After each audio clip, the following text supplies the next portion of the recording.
Right, welcome to the Joyride. I'm Trev. And I'm Shane. And we're just a couple of addicts who are just shooting the shit, talking about whatever we feel like, because, why not? Because why not? We're here to talk about our journey in sobriety and recovery and how life is going so far. Very well said, Shane. Very well said, I. Now, roll credits. Finn. Yeah. So, I was going to say, go for it. To find a sort of baseline, Yeah. what if we mention how long we're sober? Yeah. You comfortable with that? Yeah. Yeah? Yeah. You sure?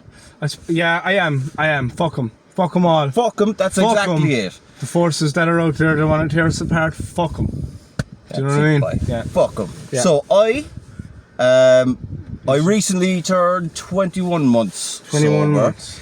Shane, how long have you been I have sober? got 69 days. Hey! In your endo.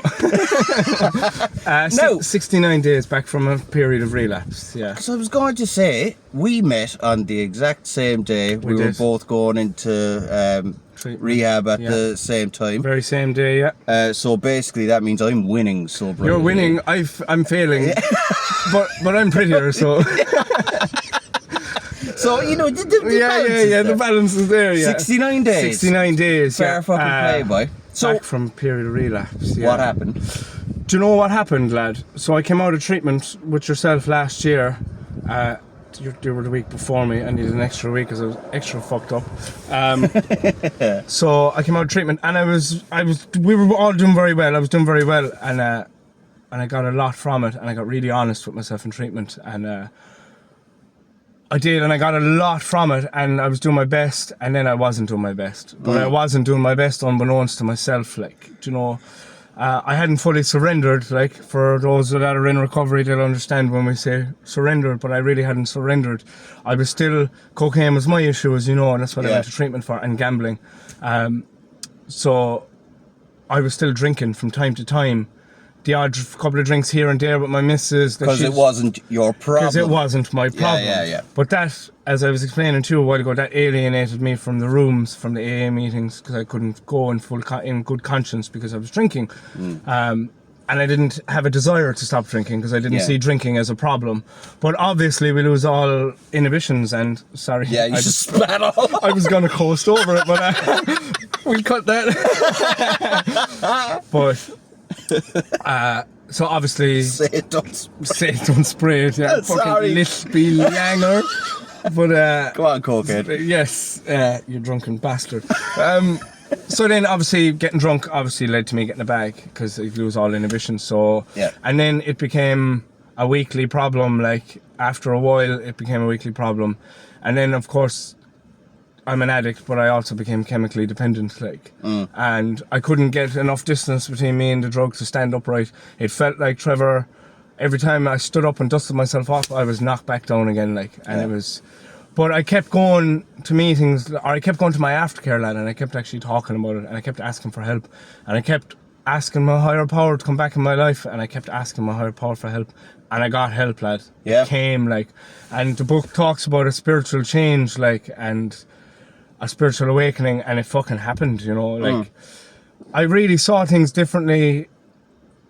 My mindset has completely changed, lad, and as a result of that, for the first time in my life, I can actually say I have some real self-belief and some real self-confidence, and I've realised, I'm just going to get out of my own way, lad. The only thing holding me back in my life all this time, Trevor, is me. Yep. And I wasn't aware of it at the time, but I'm aware of it now,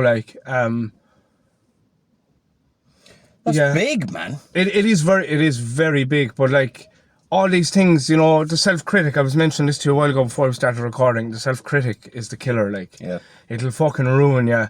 And every time I tried to do something and didn't do it to what I thought was the best of my ability, then it was more ammo for the critic, But I'm taking everything he says to me now at the moment, I mentioned to you a while ago, I started back running was something I got into during COVID. And I stopped, then life kind of picked up and COVID ended, right? But this is just an example, but I've always said, I wish I could get back into that, I wish this, I wish that.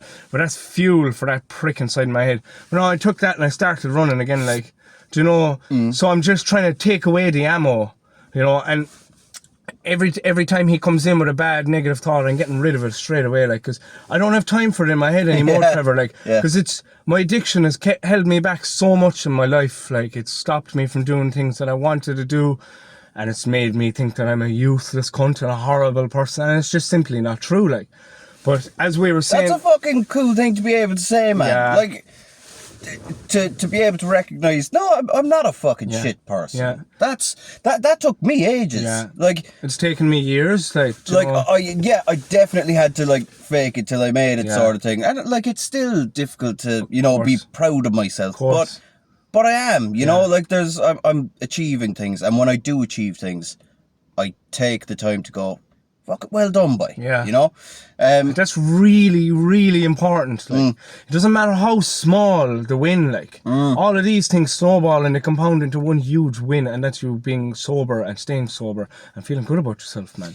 That's it. And it's an alien feeling, like, but It's bizarre. but it feels good, Trevor, like. It's bizarre because, well, we never, like, all our lives, it was, you know, we had that self-critic, like, Oh, and 100%. it buried us, like, Buried. you know, and it makes sense that, you know, we turn to something like substances or whatever, just to kind of, you know, get away from feeling shitty Yeah. for even a little Get bit. away from ourselves. Like, I didn't care that I was going to be sick tomorrow. I just needed to be okay now, you know. Absolutely. And It didn't. None of it mattered. It was Nah. just right now. I need to be free from this. Like, yeah. And there was no escape as far as I knew, you know. Like, I didn't know that I had the option to, like, just not see myself as a piece of shit. So I was poisoning a bad fucking person, you know, is kind of how it was working. But it's all mixed up, like, because, yeah, I'm not a fucking bad person. No. And I didn't need to be in so much pain. And But you didn't. But I didn't know that. You didn't Yeah. know it. You didn't know that at the time, man. Yeah. Awareness is key in recovery. Like, Yeah. being self-awareness, like, is huge. I think it's huge for anybody, actually, for anyone who wants to be emotionally well. And I'm not trying to preach I'm Buddha, like, but Yeah, I'm just saying it's really important, like, awareness. And it's not something you don't just become aware, but it's like it's a gradual thing, and it doesn't stop, like. Yeah. Because you always become more aware of yourself in different settings and scenarios and, like, behaviors and stuff. Behavioral awareness is huge, like. Like, a perfect example of that is, like, okay, so alcohol was my thing.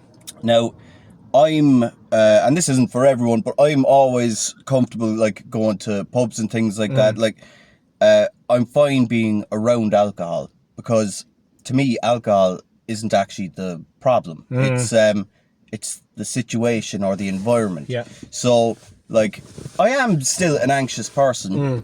So, like, if I'm going to a quiet pub with a couple of pals, great. I can stay there all night. Yeah. You know, we're just chatting and fucking shooting the shit. Fucking lols. But A if nightclub. Yeah. No, I couldn't fight at a nightclub. No, Yeah. no. That's what I mean, the other I'd be extreme, fucking, like, I'd be fucking, that's panic attack central yeah, for me, like. big time. And I would absolutely, like, if I had to stay for a couple of hours in a nightclub, like, I couldn't leave that door, Yeah.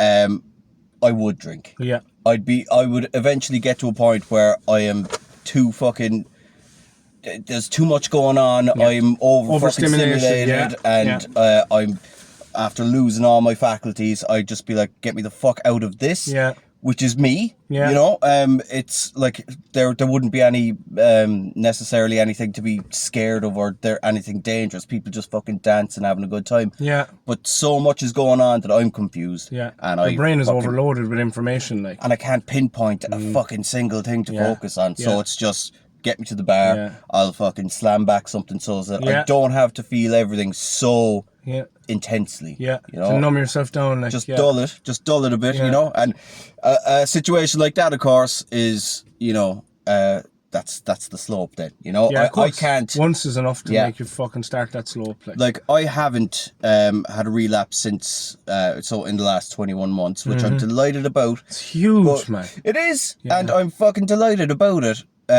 But fuck, man, like I was only saying to you in the car there on the way up here, I've been having a tough time lately, like, and it's but it's also been because I've dropped away from meetings.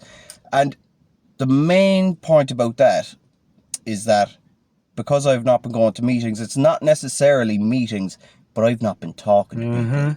I've not been unloading the small little bits that I was doing with my meetings, you know? So the little bits that kind of stay in the back that are like niggling at me or whatever, they build. Yeah. They're fucking... compound, lads. Yeah. Your snowball analogy. Yeah, snowball, it snowballs. The stone in the shoe things. Like, as addicts, and I have ADHD, so that's similar for this kind of setting. No, it's relevant, is what I mean. God. That's the ADHD. God. You saw what did you something say there? What was the last thing you said? The last thing I said was I need to open up a fucking window again. One second. There you go. Oh, man. No, what did you say? What did I say? Right, we were talking about... Snowball analogy. Oh, sorry, okay, no. Yeah, you love snowballs. Yeah, apparently. All the snowballs. Like, the 3 foot thick snowballs. We can, as addicts, we can deal with the house burning down or the car blowing up. Oh, the pebble in the shoe it's thing. the pebble in the shoe stuff that will cripple us, like. Yeah. It's the person not putting the fucking kitchen roll back where it needs to be. Yeah. Or do you know what I mean? It's the really insignificant, when you're not talking to anyone about it, is what I mean. That's the stuff that'll... And Trevor, ultimately, like, it is death for us, like. Do you know what I mean? It is life and death. Yeah. Ultimately, it is, like... That choice to, you know, escape, that's it, you know? Yeah. Fucking, like, if you're... There's no way to confidently say, I'm gonna have one, you know? Just doesn't happen. Like I know the way I drink. I still remember it. And I'd be like, you know... Yeah. Oh, sorry. Yeah, gas. Yeah. Oh, wait. Shiny things. Yeah. So, someone just walked past. Yeah, sorry about that. What the fuck was I saying? Lad, I was lost. Oh, yeah. Yeah, she showed up and I lost you. You were just... Yeah. That's great. The bloopers are going to be great, lads. Do you know that? But, okay. So, the point I was making was pebble in the shoe shit. Yeah. Like, I know that I can't just have a pint, like... No. You know, it's just not in me. You know, I am too thirsty. Yeah. You know? I'm the same, like. I cannot. One sounds like agony to me. It's like, why? Yeah. What do you mean? Yeah. Are you okay? Am I okay? Do you know, I, even though, like, cocaine was the reason I went to... Treatment, drink never suited me anyway. Anyone who's seen me drunk will tell you that, like, do you know what I mean? I was just gonna say, I'd love to see it. You wouldn't, like, do you know, I'm just a fucking idiot, like, do you know? Yeah, same. But I could never only have one, Trevor, and I could never sip one. Like, it's often been said to me down through the years, like, geez, you drink very fast. It's like, by the time you're finished your one, I've 4 gone. And like, do you know, people talk about, like, oh, they'd be conscious, like, oh, I better wait now, you know, well, do you know, they'd be conscious of how fast I drink. Yeah. Lad, I can give a fuck. I was like, but the problem is I never had much of a tolerance, so I'm like this for half an hour and then I'm on the floor until someone shovels cocaine in my nose and he's back up again, like, do you know what I mean? And like, what kind of a lunatic is that, like, you know, but I don't know why I ever thought I could drink, because I couldn't. And like, I would find... I can remember this as a teenager, that I always knew I was different anyway from a very young age, but like, if I couldn't even relax with a bottle of Lucozade, I had to have it gone. Like, you know, addict behaviours from well before I was in addiction. That's interesting. Like, I noticed these things. It didn't even matter that it was a fucking mind-altering thing or not. No, it didn't. It was just, or it was a packet of crisps, or it had to be gone. I had to get rid of it immediately. I had to get it into me. You started a thing, so you had to fucking finish it was like, it was pure addict behaviour. It's only the gift of hindsight can give you that, like. But only the gift of Heineken. No, we are not Bold sponsored. Trevor. He's getting whipped after this. You know, 10 lashes across the ass. Watch the horn on him. Anyway, we're back in the room. Hey! But the to go back to my relapse and stuff, and the difference in my life now, Trevor, is when I was going to meetings before, like it was all stop it. It was all surface level stuff. You'll see why. Yeah. Yeah. So, and he's got no, but it was all surface level stuff. But it wasn't intentional. I wasn't saying like, oh, I'm only going to do this. No, I'm only going to do that. At the time, I thought I was doing enough and doing my best, but in hindsight, I wasn't at all. Like, I thought you would, like. But I was for a time, like, and then it slowly drifted away. But your addiction will fool you into thinking you're doing great. Like, I didn't make a conscious decision to say drinking is a risk, no, but I'm going to do it anyway. My thoughts of me believed that it didn't matter. Like, I really thought it didn't matter, and I was leaving the back door open for your man to come in and clobber me, clobber me. You know what I mean? Like, so this it's time around, that way, it'll get you, like. Yeah. And I have to be careful with whatever I do, because if I allow the self-critic in at all, in anything, Trevor, in washing the car if I don't do it properly, and I'm afterwards being like, you're a useless cunt who didn't do that properly. That, and I'm not being dramatic, but that is the start of it. And left really, unchecked, that can get you, like. That's got to be really difficult for someone with ADHD. Like, I don't know. I reckon there's some parallel with addiction. Oh, huge, yeah, there are. Yeah, because of the sort of manic state of your thinking. Brain, like you are always go. Like, brain never shuts up. Like. Never mind Coke. Yeah, fucking Coke like, used to mellow me out in a sense. Right. Like, yeah. And that's why some of the medication, I know we're kind of going a bit off topic. The medication I think it's all relevant anyway. The medication for ADHD are stimulants, like. And that's why I often say people with ADHD that are in addiction consume so much. We're addicts regardless. We consume loads. But like, it's not an excuse. But it's also because that brings you level, like, do you know what I mean? Yeah. Because that's why it takes so much to get you fucked up, because you're already fucked up, like, do you know what I mean? For lack of a better explanation, like. But it makes sense that, like, you're looking to just fucking calm the wheel in your head, like, just slow the fuck down for a minute. I need him to stop talking, like, and whatever it is, I mean, Coke works that way for you, so, like, it made sense. It's not good, but it made sense. Like, I don't regret my addiction in a sense, because, like, Trevor, like, without it, I would be dead a long time ago, at a very young age. Like, I always had this.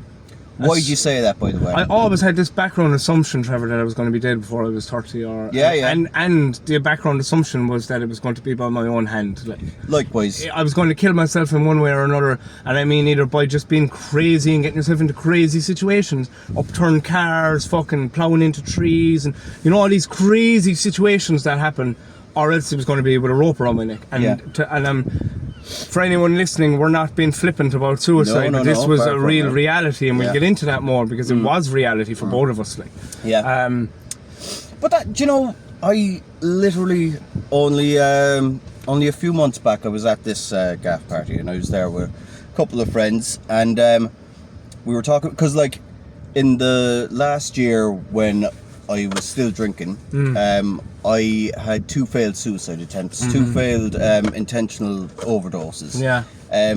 Now, on what, can I ask? Prescription stuff? Yeah, because like, excuse me. I just the last one, I just grabbed whatever fucking meds were readily available for. Because also at the time I was so out of it, like, constantly, that, like, my meds were scattered all over the place. I wasn't taking them at the right time, so I had just this stockpile of fucking random fucking. That's it. And I just fucking took a fistful of whatever the fuck was there, and I'd slam down.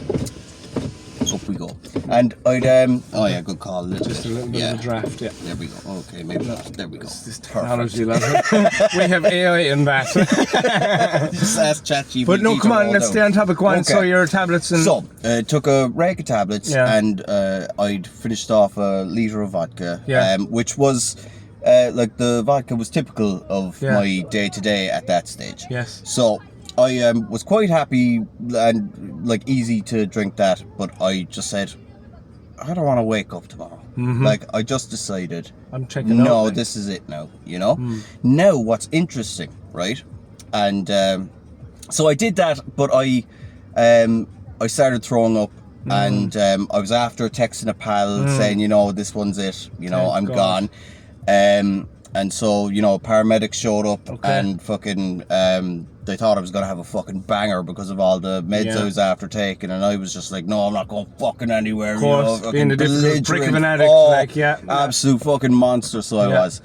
And that's not an insult, folks. I can relate. Yeah, no, I'm not no. calling him a prick. Like, It's very fucking accurate. Yeah. And you can have my family and friends to attest to that Yeah, too. You yeah. know, the ones No, who, I know, sure, the Trevor, ones who I've had been to there, yeah. fucking deal with me. Yeah, like. yeah.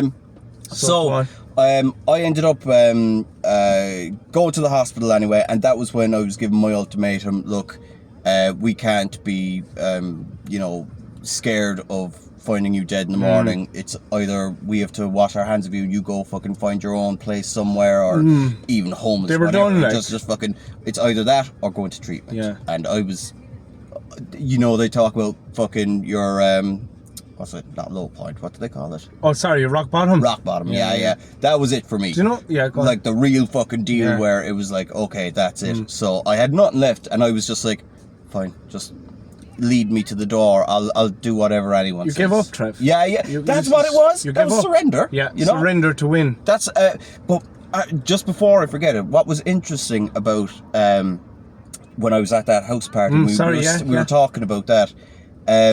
My pal, who I text that day, he said to me, "You didn't want to die," and I was like, "Of course I did. I didn't want to be here tomorrow." And he was like, "No, you could have put a noose around your neck and said nothing to anybody." Said nothing to nobody. And you know what? When he said that to me, I realised I was getting embarrassed. I was getting embarrassed because he was right. Because I was like, oh wait, what's this feeling? Why I'm am trying I to feeling dodge. something like, I'm trying to dodge this mortification that because he was right. I didn't want to die. No, of I course was not. looking for help.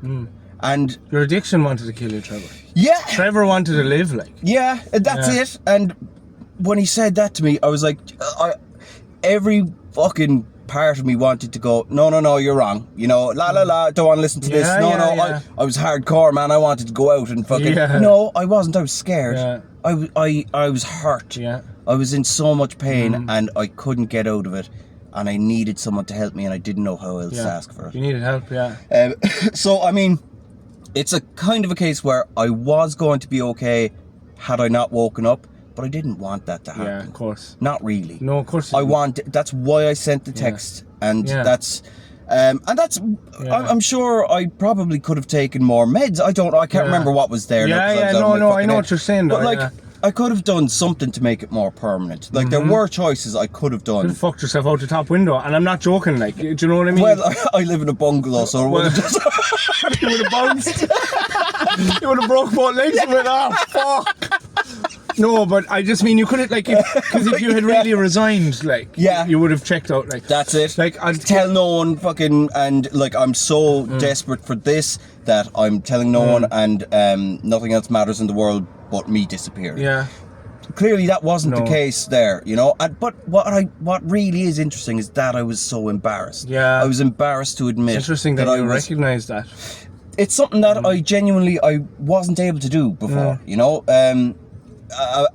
An uncomfortable feeling like that shows up. No, I'm not acknowledging that fucker. You know, Drink it back down, That's or run it. away, or avoidance. Yeah, or like I wouldn't have admitted that to my friend, and man, But you felt better after, like. Oh, how liberating. because I was able to say it to him, because Sure, he was like, he saved me that night as well. Him and another pal. Yeah. They got me out of the house and into the hospital or into the ambulance, and he started welling up when I said it, and then I did, and I was like, and we just had a good That's hug, amazing, and Trevor. it felt incredible. I can feel it off you now. That's amazing. Yeah, it was great. It was great being able to say that. You know, like it. There's a relief in letting go. Yeah. You know, 100%, lad. And- It's fucking liberating. but it's that self-critic that you're talking about there. The self-critic did want me to shut the fuck up and be like, no, Say nothing. no, you Take stay this firm home here. with you now. Yeah. Let's go home with this together, and that's it. We'll sort it out. Yeah, we'll talk about this in here later in our room, me and you, Trev. That's it, You alone, and your where addiction. we can focus on this together. Then he gets into the room and he starts kicking the shit out of you. Inside here, like. Yeah, You and couldn't it's like the you office couldn't just even down the road, boy. Yeah. But he'd say to you couldn't even open your mouth and you wanted to say that. Yeah. He'd tell you to stay quiet and then when you get home. That's it. I had, just on suicide, you know, I had, I've had a couple of brushes with it during my time, like, but there was once, and that, like that, I didn't contact anybody.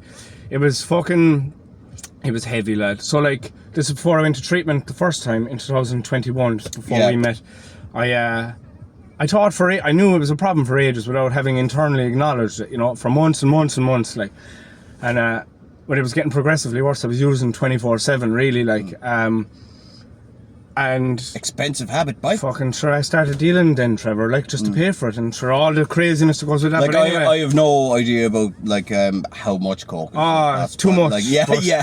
But so I knew I realized then that this had me beat. Like this is the way my thought process was. Like for ages I thought I haven't really tried to fight back yet, but if I do, I will. I'll win. Yeah, and then I tried and I couldn't, and it had me, and I was so off my game, lad. I sat for a while, like a few days, thinking about it, and the only logical solution I could come up with was to save my family and my daughter, my son wasn't born at the time, to save them watching me turn into a monster through years of addiction and everything that would come with it. And I thought the logical thing to do would be take myself out of the equation. Yeah. So like, because you were the problem. Because I was the problem. So I sat in my car, Trevor, and I cried and cried and cried for hours, lad. And the reason I cried was I was grieving because I was never going to see my people again. Like, it's heavy, like. But listen, fuck. So I wrote notes on my phone for everyone, for my daughter, her mother, my father, my sister, and my mother, and I put the phone on the table, lad, and I mixed about 15 grams of coke. And anyone who's listening who takes coke will know that's enough to kill an elephant. Like, yeah. It was pure stuff as well, with a glass of water, and down the hatch it went, like. And I was out, Trevor, and like I don't know how long before that, I was sitting with my daughter one day at home, and it's just two of us, and I was just playing with her, and I was bawling my eyes out, lad, and I was grieving, like, because I knew I was never going to see this person again, like. My daughter was probably, fucking, this is heavy. My daughter was probably three or four at the time, like. And like I was sitting there looking at my child saying, I'm never going to see her again, like. Do you know? God. And I'm like, she doesn't know what's going on. But my addiction in my head at the time when Trevor was telling me that was the right course of action. How fucking crazy is that? That like? You were doing right by her by getting out of her, by ruining her life, Trevor, is what I would have done, like. Yeah. And everyone else around. But so I woke up on the face down on the kitchen floor, like, I don't know how long later. But after I drank the glass of coke, like, fucking, I could feel myself, I couldn't walk or talk, I was dying, like, I could feel my brain dying, like, and I passed out on the kitchen floor, and I woke up after however long later, and the first thing I did was take more coke. That is the seriousness of addiction, Trevor. Yeah. That's the hold it had on me, lad. Now, my higher power has been working in my life for a lot longer than I ever knew, lad. Do you know that? I should not have woken up, Trevor. The amount of coke I was consuming, and I'm not trying to sound like a big shot of this, I'd consume this much. You don't sound like one. Good, but the amount of coke I was consuming, and then to throw that like down, a fucking crazy person as well. To throw that down on top of it, like, that should have killed me. Like. Yeah. I should not have woken up from that. That is nuts, boy. Crazy, isn't it? That is a crazy amount, like. And that, Trevor, and the first thing I did was take more when I woke up. Yeah. I was so powerless, like. Yeah. And another time, like, I had... Did your body need it?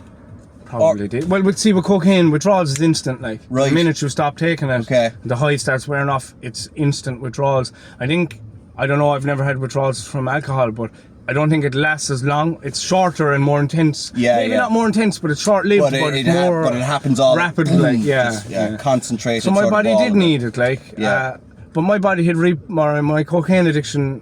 The drug had rewired my brain to tell my body that you don't need food, you need cocaine. You don't need water, you need cocaine. You don't need the stuff that... This is your sustenance. Yeah, you need this powder. You need food and water fundamentally to keep ourselves alive on this planet. It's what we need as humans. And my brain was rewired to say, you don't need that, you need cocaine. Yeah. And it tried to kill me, lad, and it nearly ripped me from this world. It nearly took me from that poor little girl's life, like. But it didn't. It didn't. It didn't, lad. I'm so fucking glad that didn't happen. It didn't stop there even, like, there was another, this has all happened in the space of a week, there was another 2 overdoses, those 2 were not intentional, and And then like I was at home, Trevor, and I was having fits of psychosis, drug-induced psychosis. So I didn't know for months what was real or what wasn't. Oh God. And I was at home and I couldn't find my pulse, like, and my arms and legs were turning pale, like, and I was Googled in. I was overdosing, but it really did seem like I was overdosing. But I didn't know was it real or not. My father was asleep across the hall, and he didn't know anything about he didn't know anything at this stage, and I was like, I need to go to a hospital, and I was like, I can't wake him up. I don't know if this is real or not. I don't know if this is real, Trevor. So I drove myself up to the hospital. Halfway there, I'd pull in on the main road by the tunnel, and because I thought, I was like, I'm dying. Like, pulled in, rang an ambulance. As I was on the phone, bear in mind now, I thought I was dying, Trevor. I 100% believed I was dying. Yeah. And as I was on the phone to the ambulance, the 911 operator, I was taking more. Yeah. And so then an ambulance came and the guards came, and I tell you, that guard lad, my God, he came into the back of the ambulance and he says, what the fuck's going on? And I was coherent, like, I was panicked, but I was coherent, and I explained to him, and he was like, man, so they came because they had to take my car off the road, obviously. So he said to me, he was like, he gave me his card, and he was like, go and get yourself sorted. And he was like, your car will be in the guard station in the morning. He was like, if you need help, ring me ever. That man, in that moment, did not have to be. He could have ripped me straight out of that ambulance and thrown me to jail for everything I was doing wrong. But anyway, I was brought to hospital, and I was actually okay. It wasn't real, but I was obviously really fucked up, like, but I wasn't actually dying in that moment. But a doctor came in and he was really angry. Like, I had been at that hospital, that was the Mercy. I had been there a couple of days before that, like, with suicidal thoughts after work. I had to go there. My friend rang them. It was another situation, like, where I didn't want to go home because I was afraid I'd kill myself, like. Yeah. And so that doctor was really angry. He was like, you were here, like, and I was like whacked out of it, Trevor. I was like, were you expecting that? No, I wasn't, lad. I didn't know what I was expecting, Trevor, and I was in a bit of a daze, like. And I was like, you're freaking me out, man. I was like, you're being really aggressive. And he was like, of course I am. Yeah. He was like, if I let you leave here, you're going to be dead in a day. Yeah. He was annoyed, like. Yeah. He was annoyed. Oh, he was angry, like. And so he was like, I'm ringing your father. And I was like, I'm not. You're not. Yeah. Because my whole house of cards, Trevor, was collapsing. Yeah. It was collapsing. That's a scary point. Yeah. The whole thing, masks and faces and scenarios that I built around me because nobody knew. I was so alone, lad. Yeah. But I wasn't, like, but I was so alone. Yeah, you were. And then I get it. Yeah. Fucking you can relate, like. You isolate yourself, like. And you build up that little fucking, and it's a sort of like, it's like an invisible fucking wall. Nobody else is allowed in. No, and, you know, your defences and your walls. But just to finish this, he said, I am ringing your father. He was like, sue me if you want. I couldn't give a fuck. In so many words, like, he saved my life, like, that time that man saved my life. Good man. So my dad came up and... Sue me if you want, I'm fucking saving I'm doing it, like, he was like, I'm ringing him because you'll be dead if I let you leave here. That guy needed to go home that day, knowing night. He had done that. Yeah, and he could put his head on his pillow and he could fucking sleep knowing he did the right thing. Yeah. That's a good man. So he did, and my father came up. That is a good man, that's a real doctor. Yeah. Like. Not to piss on doctors or anything. No, but he really fulfilled his duty that day. Like, but anyway, my dad came and then we treatment and. But you know that day, so my dad dropped me to Mayfield Garage Station to collect my car. Went in, collected the car. I didn't leave the car park and I was taking more coke. There was coke in the car, like. Yeah. Do you know what I mean? Yeah. Trevor, I was powerless over my addiction. Yeah. For people in recovery that are listening, they understand the first step is admitting we're powerless over our addiction, like. Yeah. And that was real powerlessness. Like, this thing had me in hospital because I thought I was dying. Yeah. And I was probably close to it. And less than 12 hours later, I'm taking more. And, do you know, and I didn't want to, Trevor, like, do you know what I mean? I didn't want to. I had to. But then it took me into treatment the first time, and then I came out of treatment. And, you know, I've been to treatment twice, and both times I got a lot out of it, but I lost sight of the bigger picture the first time. I was dealing with some internal stuff inside there, as in sorting it out with counsellors, and it was great. I felt great in there, like. But my addiction was like, this is great now. He's busy thinking he's sorted. Right. And I got wrapped up in thinking, like, this is great. I'm actually fucking sorted. Sneaky. And then I came out and completely neglected the fact that I was still an addict and had work to do, and I thought, right, this is great, I'm done. But I went to meetings and all for a couple of months, but like, I was 2 weeks, 3-4 weeks out. I can't remember, but a short period of time, and I relapsed, like, do you know, and then it really took off, like. How long How long after, like, when we were both in treatment together, were you out before you relapsed? On cocaine, like? Yeah. Well, you see, I was drinking. No, I hadn't. You were fine with Gat. Like, let's forget about Gat. Over a year. A year and a month. See, that's I got a year and a month. Because I knew you were. That's why I was doing like. well for ages, fucking, delighted now he's fucking flying it as well, you know. No, I was in. And we were always in touch and fucking, you know. Yeah. Just, like. No, recovery was good at the start. No, it was. Don't get me wrong, it was great. But there's no days off in recovery, Trev. No, there's no not days a off. one, boy. And I started taking days off from recovery. I stopped doing. I wasn't all in, lad. I wasn't all in recovery. I wasn't. Like, yeah, and that's. Do you know the thing is, like, because when you say there, you know, there's no day off from recovery. That's very true. It's also a fucking daunting thing for someone if they're like starting. And the thing is, I think wording is very important when it comes to this, because it isn't. When I accepted it, like when I was I'd done as much as I could possibly do with this thing, and I'd let it beat me to the point of nearly death. And I was beaten to the point of actual acceptance, where I was just like, okay, just fucking, I will do whatever you tell me to do, because I can't think for myself. That sort of acceptance is actually a very freeing experience. It's a difficult one to get. Yes. Like, you can say, I accept. Yeah. And you might even be convinced. That's it. Until you feel it. There is a feeling that, like, I will never forget that feeling. Yeah. When I was in the hospital and I had to make up my mind whether I was going to be homeless or whether I was going to go into treatment. And I was so utterly powerless, and I didn't care. Yeah. I was like, okay, so it's all up now, you know, everyone knows. Gig's up, yeah. Yeah, I've jig is up. All my fucking masks and lies, they're all smashed to pieces. You know? And the thing is, all these fucking things, fabrications that I developed over the fucking years, I was so convinced that nobody knew, like, you know, and like people, even my friends and that, they wouldn't know all of it. To the extent, but they know more than you think. They knew more than I thought, boy. Because we look like shit. Like, we look like fucking shit. Oh my god. We look how we feel, but we think we don't. Yeah, that's it. I'm there coming out. I haven't had a fucking shower in a month. I'm fucking, you know. Shit stop. I'll be there with those actual cartoon stink lines coming off me, thinking I'm a fucking ninja going in and out. Suave fucking Bond with a martini. No, it's just an empty fucking bottle of with a broken glass. No, but it's true. Like, there with a fucking bathrobe that's like casually opening up every now and again when I fucking like something out of Homer, like, you know what I mean? Something out of The Simpsons. Oh, stop! Waving at you with his paper, but his robe is wide open, like little pecker looking at you. But anyway, brilliant. Oh, do you know? Come here, look. We've got about 40 minutes there now, I reckon. How are we going to wrap this up? Let's just, I just want to say, for anyone that's going to be listening, Trevor, that's new around, keep coming back. Keep coming back. It's what saved my life this time.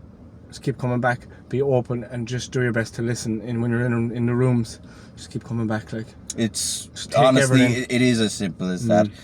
Honesty is my thing. Like, I mean, it's sharing honesty. And I mean, I didn't know what actual honesty was until I went into treatment.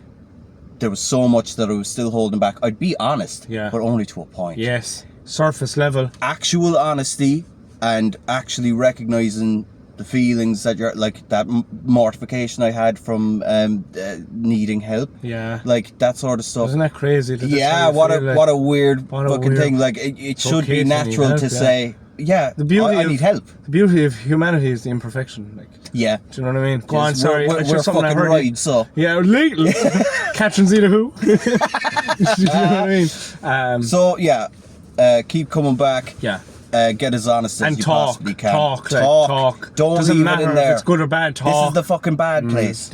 It'll kill you, like. Okay, so this is an episode of The Dry Ride. I've been Trev. I've been Shane, and we'll be back again. Yeah. Hopefully, we're gonna soon, keep coming and, back. Yeah, and we're gonna keep coming back. Yeah. No, fuck the laddie.